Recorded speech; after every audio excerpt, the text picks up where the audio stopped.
Hello everyone, कैसे हैं आप सभी। आई होप आप लोग बहुत अच्छे होंगे, बहुत बढ़िया से पढ़ाई कर रहे होंगे। तो बेटा, मैम गलत तो नहीं बोल रही कि आप पढ़ाई कर रहे हो? सही बोल रही है ना मैम? चलो बेटा, तो देखो बेटा, आप लोगों के लेक्चर डेली अपलोड हो रहे हैं, डेली शॉर्ट वीडियोस अपलोड हो रही हैं। शॉर्ट वीडियोस को आप ये मान लो कि मैं डेली प्रैक्टिस पेपर आप लोगों के भेज रही हूँ। ठीक है, जो डीपीपी आप लोग करते हैं कोचिंग में जाकर, वही समझ लीजिए। उसमें भी 10-15 ऐसे ही क्वेश्चन रहते हैं, इसमें भी मैं इतने ही क्वेश्चन दे रही हूँ। तो बेटा, लेक्चर के बाद क्वेश्चन प्रैक्टिस ज़रूर कीजिए, ठीक है। सारे लेक्चर देखिए, सारे शॉर्ट वीडियोस कीजिए, जिससे कि आपको थोड़ा सा कॉन्फिडेंस आ जाएगा। आपको कॉन्फिडेंस बूस्ट होना बहुत ज़रूरी है। कॉन्फिडेंस नहीं रहेगा तो आपको पेपर में एंजाइटी, प्रेशर, ये सब चीज़ें रहेंगी। प्रेशर, और अगर आप लोगों को कॉन्फिडेंस रहेगा तो प्रेशर, एंजाइटी कुछ नहीं होगी। आप लोगों को लगेगा अरे वाओ, हमें तो आता है, हमसे क्वेश्चन सॉल्व होते हैं। एम आई राइट और नॉट? ठीक है बेटा। तो बेटा, थोड़ा से डाउट अगर हो तो पूछ लिया करो, मैम से इंटरेक्ट कर लिया करो। इंटरेक्ट आप लोग बिल्कुल नहीं करते हो, वीडियोस देख लेते हो, समझ लेते हो, क्वेश्चंस भी लगा लेते हो, पर आप लोग बिल्कुल भी डाउट नहीं पूछते हो। कोई भी डाउट है, कमेंट है, अच्छा लग रहा है, बुरा लग रहा है, बेझिझक होके, हेजिटेट मत करो, बेझिझक होके आप लोग मुझे कमेंट कर सकते हो। मैं रिप्लाई हर एक कमेंट के नहीं करती हूँ, तो इट डजंट मीन कि मैं आप लोगों के कमेंट नहीं पढ़ती हूँ। मैं रिप्लाई नहीं करती हूँ, बट मैं वो कमेंट पढ़ती हूँ, लाइक करती हूँ, और जो नेसेसरी होते हैं मैं उनके कमेंट भी ज़रूर करती हूँ, रिप्लाई ज़रूर करती हूँ। तो ये मत सोचो कि मैम हमारा रिप्लाई नहीं करेंगी। डाउट पूछोगे तो ऑफ कोर्स ही बात है, मैं रिप्लाई करूँगी। अब देखो बेटा, जो रिप्लाई की चीज़ें नहीं होंगी तो मैं उसमें कैसे रिप्लाई कर दूँगी, है ना। और जो रिप्लाई की चीज़ें होंगी उसमें तो मुझे 100% रिप्लाई करना पड़ेगा, चाहे डाउट हो, चाहे कोई बच्चा मेरे से मोटिवेट होके पढ़ रहा हो, किसी को मेरा पढ़ाया अच्छा लग रहा हो। क्योंकि बहुत सारे बच्चे अभी आएंगे, नेगेटिव बोलने वाले भी और पॉजिटिव बोलने वाले भी। तो मेरे लिए तो दोनों बराबर हैं, देखो, टू बी ऑनेस्ट, है ना। तो चलो, बिना किसी टाइम वेस्ट करे आज फर्दर आगे बढ़ते हैं। कल हमने पढ़ा था ट्रांसपोर्ट ऑफ गैसेस में ऑक्सीजन, आज हम पढ़ेंगे कार्बन डाइऑक्साइड, और रेगुलेशन ऑफ रेस्पिरेशन और डिजीजेस पढ़ेंगे। ठीक है, तो जल्दी से निकालो पेन, कॉपी, वाटर बोतल, और हम आगे का लेक्चर अपने स्टार्ट करते हैं। ठीक है बेटा, देखो, हमने एक चीज़ पढ़ी थी कल, ट्रांसपोर्ट ऑफ O2 के बारे में। 2 वेज से वो ट्रांसपोर्ट हो रहा था। कौन कौन से? डिसॉल्व इन प्लाज्मा, और दूसरा कौन सा था? Bound with haemoglobin, right.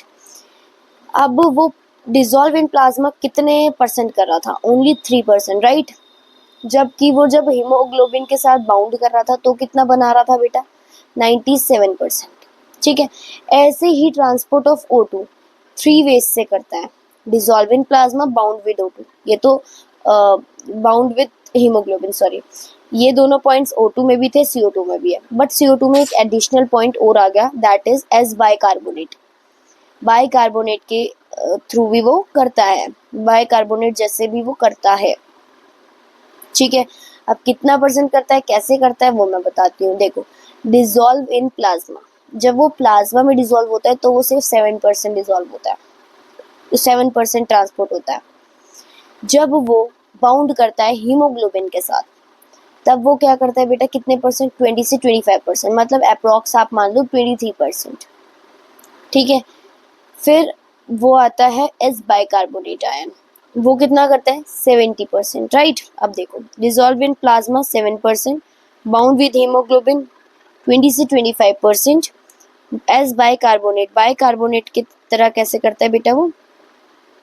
एक सेकेंड।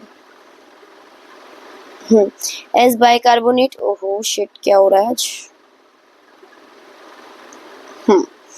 एस बाइकार्बोनेट वो कैसा करता है बेटा? 70%, राइट। समझ में आया? इसमें वो सबसे ज्यादा CO2 सबसे ज्यादा ट्रांसपोर्ट कैसे होता है? S bicarbonate. ऐसे ही मैं बोलूँ O2 कैसे सबसे ज्यादा ट्रांसपोर्ट होता है, किसके थ्रू? तो आप बोलोगे जब वो हीमोग्लोबिन के साथ बाउंड करता है। ठीक है, 97%। और इसमें क्या है? 70%, किसके थ्रू? किसके जैसे? एज बाइकार्बोनेट की तरह। ठीक है, अब देखो हीमोग्लोबिन जब CO2 के साथ मिलाया गया तो उसने क्या बनाया, कार्बामिनो हीमोग्लोबिन, राइट। ये रहा।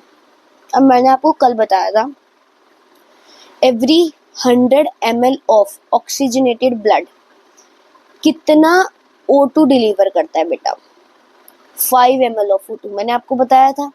बट इसमें चीजें अलग हैं, इसमें बोला गया है every 100 ml of CO2 deoxygenated blood कितना CO2 डिलीवर करता है बेटा, सिर्फ 4 ml। देखो ये लिखा एवरी 100 डीऑक्सीजनेटेड ब्लड कितना डिलीवर्स करता है, 4 ml of CO2 to alveoli को।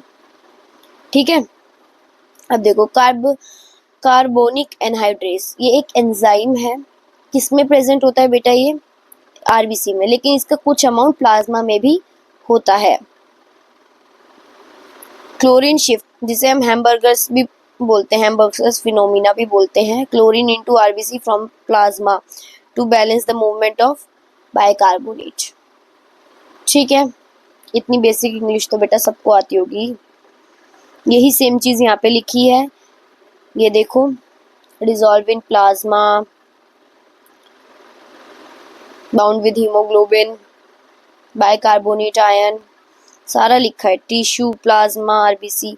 अब देखो बोर्स इफेक्ट क्या होता है बेटा, डिसोसिएशन होता है हीमोग्लोबिन और O2 का ड्यू टू किस वजह से, CO2 की वजह से और H+ आयन की वजह से। ठीक है, अब हम पढ़ेंगे रेगुलेशन ऑफ रेस्पिरेशन का रेगुलेशन। मैंने आपको बताया था ट्रांसपोर्ट ऑफ CO2 तो आपने पढ़ा आपने, एक बार इसकी एनसीईआरटी पढ़े फिर आगे बढ़े, फिर हम रेगुलेशन वाला करें ताकि एनसीईआरटी भी आप लोगों को साथ के साथ समझ आती रहे। अब मैं ऐसे ही किया करूँगी बेटा। देखो CO2 is carried by haemoglobin as carbamino haemoglobin. अब देखो CO2 जो है, हीमोग्लोबिन जब CO2 को लेके जाता है तो किसकी फॉर्म में लेके जाता है, कार्बामिनो हीमोग्लोबिन। कितने परसेंट बेटा, 20 से 25%, right. This binding is related to partial pressure of CO2. Partial pressure of O2 is the major factor which affect this binding. और partial pressure of oxygen जो है major factor होता है इस binding को affect करने के लिए। जब partial pressure of CO2 high होता है और partial pressure of O2 लो होता है टिश्यू में, जब more binding of carbon dioxide occurs, जब क्या होता है बेटा, कार्बन डाइऑक्साइड क्या होता है, ज़्यादा बाइंडिंग होती है किसकी, कार्बन डाइऑक्साइड की। जब टिश्यू में पार्शियल प्रेशर ऑफ ऑक्सीजन कम होता है और partial pressure of carbon dioxide ज़्यादा होता है तो क्या होता है बेटा, CO2 की बाइंडिंग ज़्यादा हो जाती है। जबकि जब पार्शियल प्रेशर ऑफ CO2 कम होता है और पार्शियल प्रेशर ऑफ O2 ज़्यादा होता है किसमें, एल्वियोलाई में, तब क्या होता है बेटा, तब डिसोसिएशन होता है किसका, CO2 का, फ्रॉम कार्बामिनो हीमोग्लोबिन। समझ में आया, CO2 which is bound to hemoglobin from the tissue is delivered at the alveoli. RBC के पास क्या होता है, have a very high concentration of enzyme जिसे हम कार्बनिक एनहाइड्रेस बोलते हैं, मैंने आपको बताया अभी, and minute quantities of the same is present the plasma too, मैंने अभी आपको बताया कि RBC में भी होता है, थोड़ा अमाउंट प्लाज्मा में भी होता है। CO2 और H2O को मिला के हमने H2CO3 बनाया, किस एंजाइम के थ्रू, कार्बोनिक एनहाइड्रेस के थ्रू। फिर दोबारा से कार्बोनिक एनहाइड्रेस 2 करा तो HCO3 और H+ आयन निकल गया। ठीक है, at the tissue side partial pressure of CO2 high हो जाता है, क्यों, क्योंकि कैटाबॉलिज्म के द्वारा, क्योंकि कैटाबॉलिज्म होता है। CO2 diffuses into blood, CO2 diffuse हो जाता है ब्लड में। अब ब्लड में क्या आता है बेटा, आरबीसी और plasma, right, and forms HCO3- and H+ ion. Alveolar side पे क्या होता है, पार्शियल प्रेशर ऑफ CO2 कम होता है तो रिएक्शन क्या करती है बेटा, अपोजिट डायरेक्शन में प्रोसीड करती है और क्या बनाती है, CO2 और H2O, right. CO2 trapped as bicarbonate at tissue level and transported to alveoli, और ट्रांसपोर्ट हो जाती है किसमें, एल्वियोलाई में, और रिलीज आउट हो जाती है CO2 के थ्रू। तो ऐसे ही CO2 हमारी बाहर निकलती है बॉडी से। हर एक 100 ml डीऑक्सीनेटेड ब्लड कितना ट्रांसफर करता है बेटा, कितना डिलीवर करता है CO2 को, 4 ml CO2 को डिलीवर करता है एल्वियोलाई के पास। समझ में आया सबको? बिल्कुल बढ़िया से। अब हम करेंगे रेगुलेशन ऑफ रेस्पिरेशन। ठीक है, अब देखो इसमें दो सिस्टम आते हैं, दो रेगुलेशन आते हैं, नर्वस रेगुलेशन और केमिकल रेगुलेशन। नर्वस रेगुलेशन में क्या आता है बेटा, बाय आरबीसी। आरबीसी मतलब red blood cells, red blood cells के बाय पीसी मतलब pneumotaxic centre, pneumotaxic centre. RBC, RBC कहाँ होता है बेटा, रेस्पिरेटरी रिदम सेंटर, जबकि न्यूमोटेक्सिक सेंटर कहाँ होते हैं, पोन्स में। न्यूमोटेक्सिक सेंटर कहाँ होता है बेटा, पोन्स में, और ये कहाँ होता है, मेडुला में। अब देखो केमिकल रेगुलेशन क्या भी दो टाइप के होते हैं, कितने, सेंट्रल और पेरिफेरल। सेंट्रल बीच में, पेरिफेरल साइड में होते हैं। दोनों कीमो रिसेप्टर्स हैं। अब कीमो रिसेप्टर्स क्या होते हैं बेटा, ये केमिकल्स होते हैं, sensitive towards change in concentration of certain chemicals. कुछ केमिकल्स से सेंसिटिव रहते हैं कंसंट्रेशन चेंज करने के उसमें। अब देखो नर्वस रेगुलेशन, नर्वस रेगुलेशन में मैंने अभी आपको बताया रेगुलेशन रिदम सेंटर होता है जिसमें आरबीसी वगैरह, तो मैंने आपको बताया अभी ये मेडुला में होता है, मेडुला में होता है हिंड ब्रेन के। और न्यूमोटेक्सिक सेंटर कहाँ होता है बेटा, पॉन्स में होता है हिंड ब्रेन के, राइट। अब ये आरबीसी नहीं था बेटा, ये आरआरसी था, सॉरी ये आरआरसी होगा, आरआरसी है, ठीक है। अब देखो controls normal forceful breathing, maintains rhythm of breathing. समझ में आ रहा है? ये क्या करता है, रेगुलेशन रिदम साइकिल क्या करता है, रिदम सेंटर सॉरी, ये नॉर्मल और फोर्सफुल ब्रीथिंग दोनों को कंट्रोल करता है। Also maintains rhythm of breathing, और रिदम ब्रीथिंग की रिदम भी मेंटेन करके यही रखता है रेगुलेशन रिदम सेंटर। और न्यूमोटेक्सिक सेंटर कहाँ होता है, पोन्स रीजन में, हिंड ब्रेन के पोन्स रीजन में। ये क्या करता है बेटा, can moderate the function RRC by signalling it, also known as switch off centre, इसे स्विच ऑफ सेंटर भी बोलते हैं। सिग्नल फ्रॉम न्यूमोसेटिक centre can reduce the duration of inhalation, जिससे ब्रीथिंग रेट फास्टर हो जाता है, जल्दी जल्दी। समझ में आया? न्यूरॉन्स क्या करता है, सिग्नल करता है डायफ्राम को, intercostal muscle to regulate respiration. Chemical regulation अभी बताया, सेंट्रल कीमोरिसेप्टर्स होते हैं और पेरिफेरल कीमोरिसेप्टर्स होते हैं। अब सेंट्रल कीमोरिसेप्टर्स क्या होते हैं, कहाँ होते हैं, मेड्यूला में, राइट। ये कीमो सेंसिटिव एरिया होते हैं जो कि कहाँ पे, आरआरसी में, sensitive to change the concentration of CO2 and H+ ion, जिसे हम सेरिब्रोस्पाइनल फ्लूइड भी बोलते हैं। इससे क्या होता है बेटा, increase in CO2 and H+ concentration can cause these to send signals to RRC, जिससे ब्रीथिंग रेट फास्टर हो जाता है, जल्दी जल्दी। The role of O2 in regulation of respiration is quite insignificant, मतलब रेगुलेशन ऑफ रेस्पिरेशन में O2 का role insignificant रहता है, ठीक है। पेरिफेरल कीमोरिसेप्टर में भी दो चीज आती है, एओर्टिक बॉडी और कैरोटिड बॉडी, ठीक है। Concentration, increase in concentration of CO2 H+ in blood, ये क्या करता है बेटा, these receptors to send signals to RRC, जो कि ये भी क्या करता है, ब्रीथिंग रेट को जल्दी से बढ़ा देता है, फास्टर। अब देखो डिसऑर्डर्स पढ़ते हैं फटाफट से। सबसे पहला डिसऑर्डर है अस्थमा। आप लोगों ने देखा होगा आजकल अस्थमा ना बहुत जल्दी हो जाता है, जिससे सांस फूलती है, बोलते हुए चलते हुए क्या होती है बेटा, सांस फूलती है।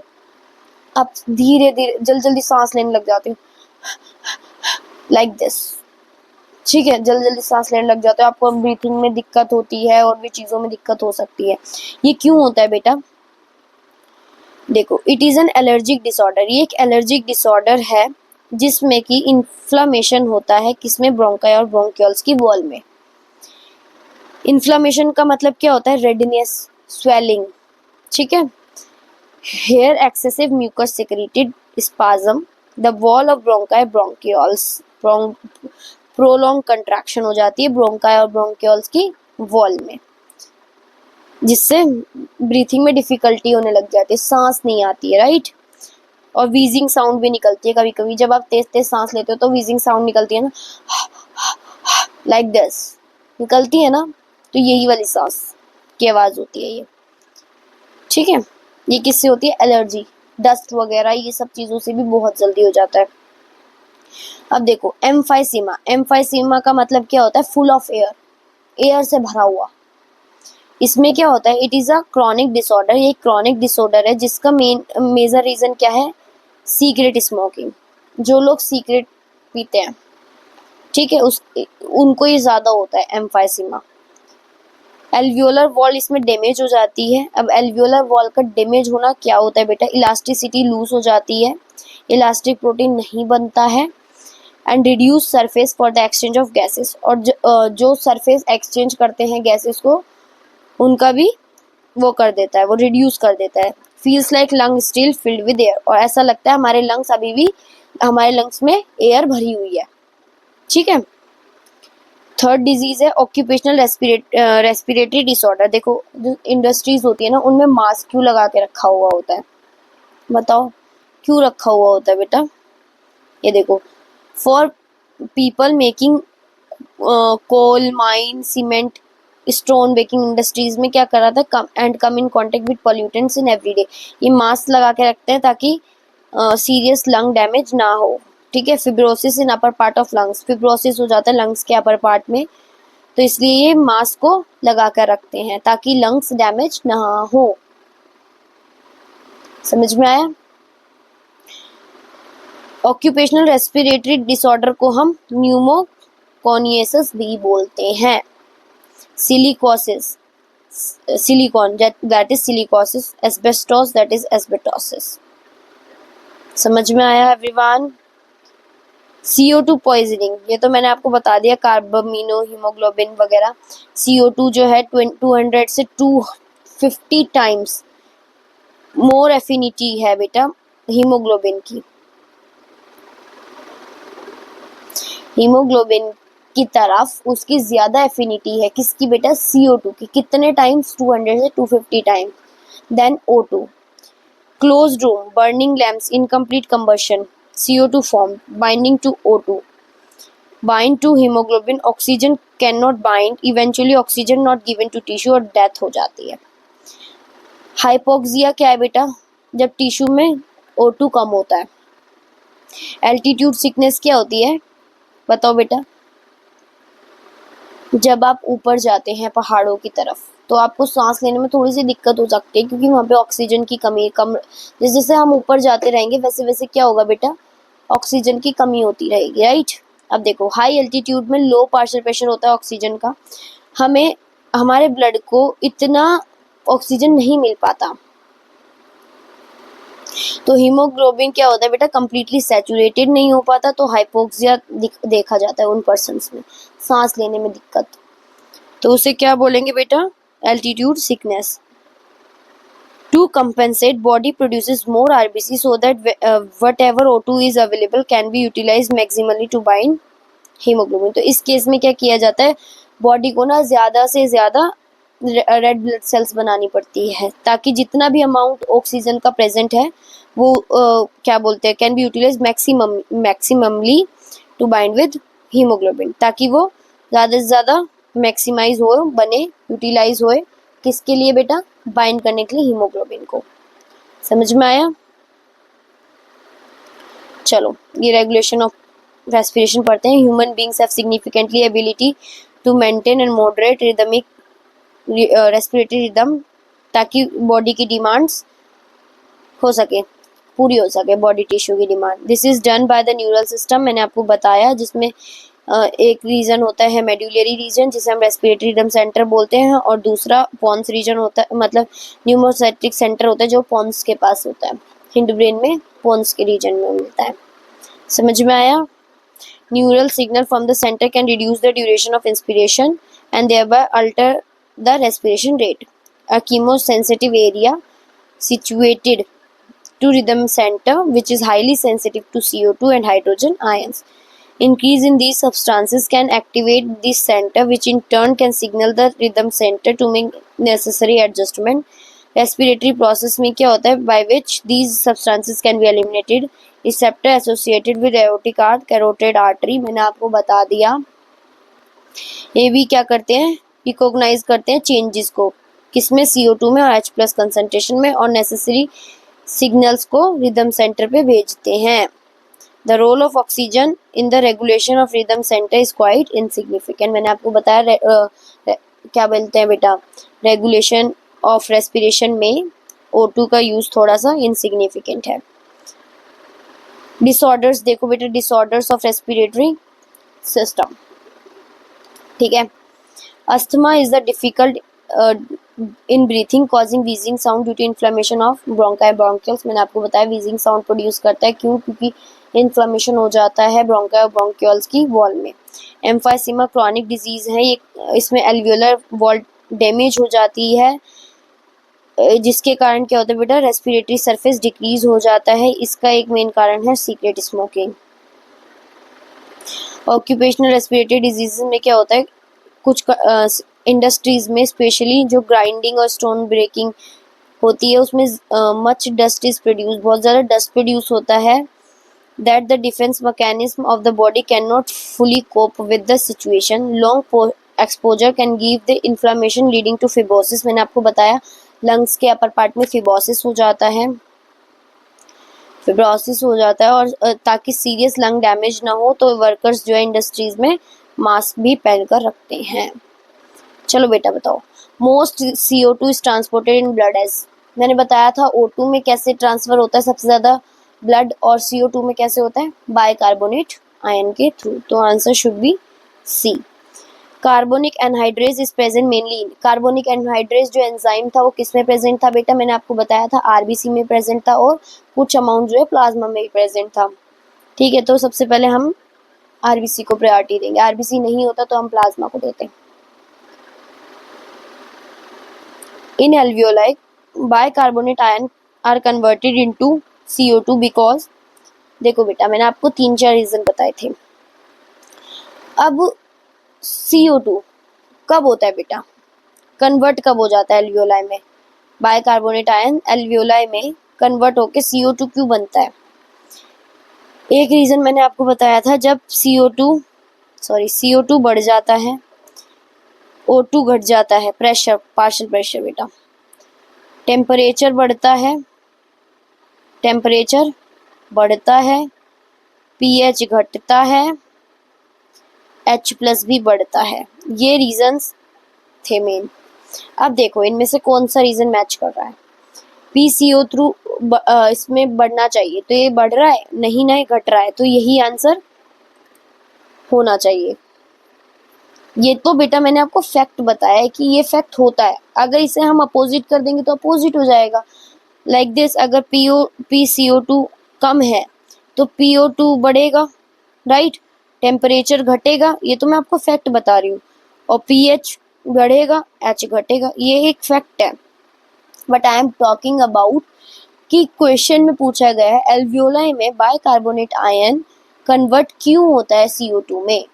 CO2 में कन्वर्ट हो जाता है क्यों? ऐसा क्या रीजन होता है बेटा? तो रीजन यही है, आपका CO2 घट जाता है, पार्शियल प्रेशर ऑफ CO2 घट जाता है. ठीक है, और CO2 घटेगा तो पार्शियल प्रेशर ऑफ O2 बढ़ना चाहिए, टेम्परेचर घटना चाहिए, और pH बढ़ना चाहिए, राइट. तो ये तीनों गलत हो गए ना. चलो, न्यूमोटैक्सिक सेंटर कहाँ प्रेजेंट होता है? मैंने आपको बताया पोन्स रीजन में, हिंड ब्रेन के पोन्स रीजन में. आई होप बेटा आपको ये लेक्चर पसंद आया होगा, और यहीं पे आपका चैप्टर होता है फिनिश. मिलते हैं नेक्स्ट लेक्चर में इस चैप्टर के क्वेश्चंस के साथ, नीट के PYQ क्वेश्चन के साथ. Till then bye bye.